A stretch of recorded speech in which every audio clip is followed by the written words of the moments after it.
Let me give it a little taste, see what we got here. Very delicious. I think anybody who makes this will be pretty impressed with it. So for supper tonight, I thought I'd make a shrimp etouffee. And what we're going to use to make it is we got 1 stick of unsalted butter. We got 1 cup of chopped onions, 1 cup of chopped celery, and I got half a tablespoon of minced garlic, or you can use 2 garlic cloves, you know, minced. We have 2 pounds of shrimp. This ain't 2 pounds, but that's what I'm using. It's probably about 1 pound. Salt, black pepper, red pepper to taste. I'm using a 4 teaspoon of salt, a 4 teaspoon of black pepper, and a 4 teaspoon of cayenne pepper, and 1 teaspoon of seasoned oil. First time using it, but that's what the recipe calls for, so I figured I'd try to go as close as possible. We got 2 tablespoons of cornstarch and 2 cups of water, and I just mixed that up real well for later in the recipe. So the first thing we're going to do is, let me show you. All right, once we got the butter melted, we're going to go ahead and start cooking the onions, celery, and garlic. And while we're waiting, we can go ahead and season the shrimp. And I'm going to try it all. Once your butter gets nice and hot, go ahead and add all the vegetables.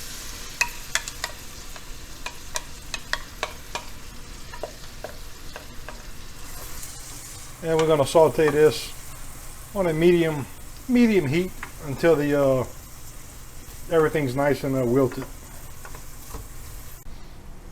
And this is how the shrimp will look, you know, once I got the seasoning on it. So, you know, 2 pounds, this would be plenty enough. You might have to add a little bit extra if you're doing a true 2 pounds, I think. But once it's all done, I'll see how it tastes.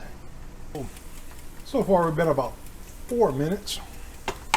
And that's how we currently look. I got my fire basically medium. This is the big burner, but I got it medium, like halfway.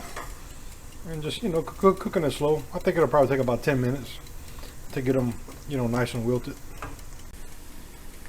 All right, so we've been in 6 minutes now. And if you notice the, I don't know if you can tell, but the garlic will usually start browning before everything else. So the garlic's starting to brown. The onions just barely, so a little while longer.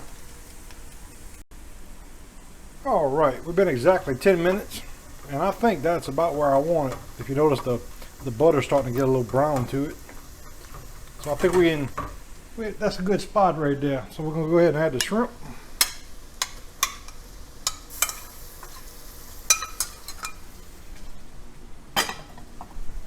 And we're going to cook the shrimp till it's just barely getting pink.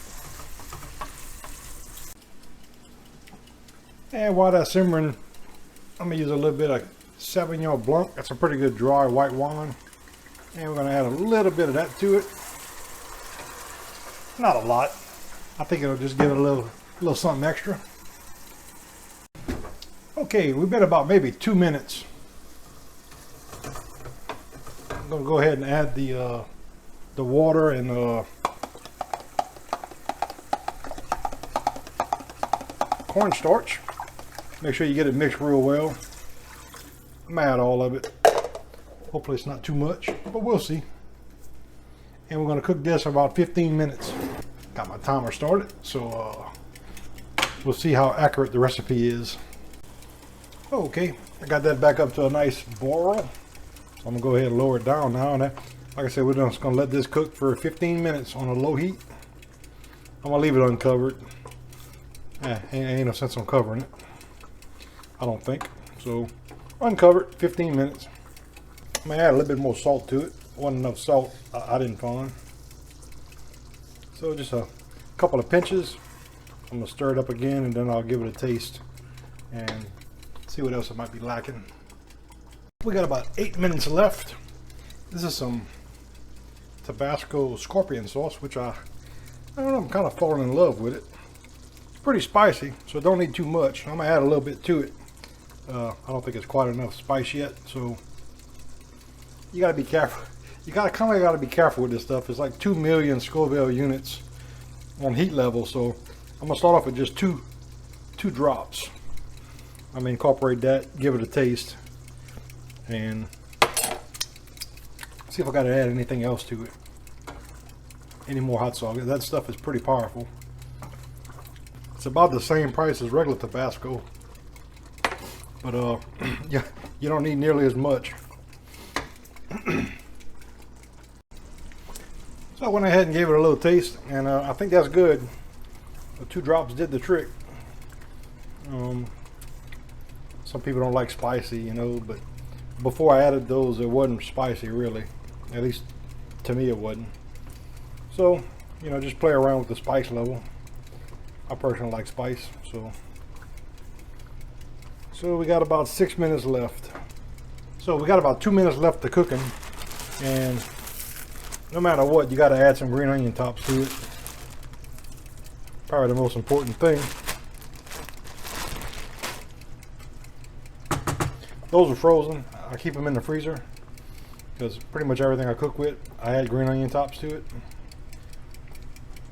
So we'll just let this go another about 1.5 minutes and we'll be ready to eat.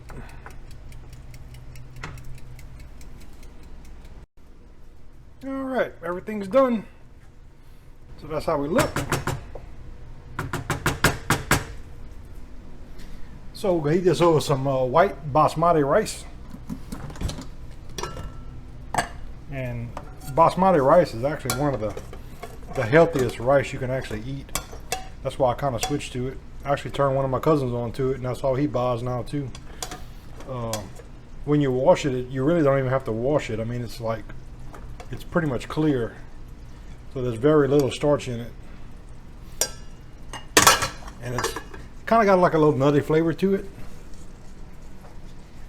That's a close-up of it. If you can kind of see the grains of it. And basically we'll just take a little bit of our etouffee. So this to me is a real etouffee. Shouldn't have roux in it.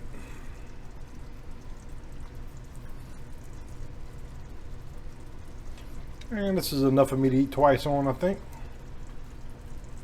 And that wasn't even 2 pounds of shrimp. So that's how we look. And while I was at Super One today, picked up this loaf of jalapeno bread. So I think I'm gonna go ahead and have a little chunk of that with it. I think that'll be a pretty good little addition to it. You know, something like that. So there you go, shrimp etouffee with a piece of jalapeno bread. Well, if you enjoyed my video, please subscribe to my channel and hit the like button. Thanks.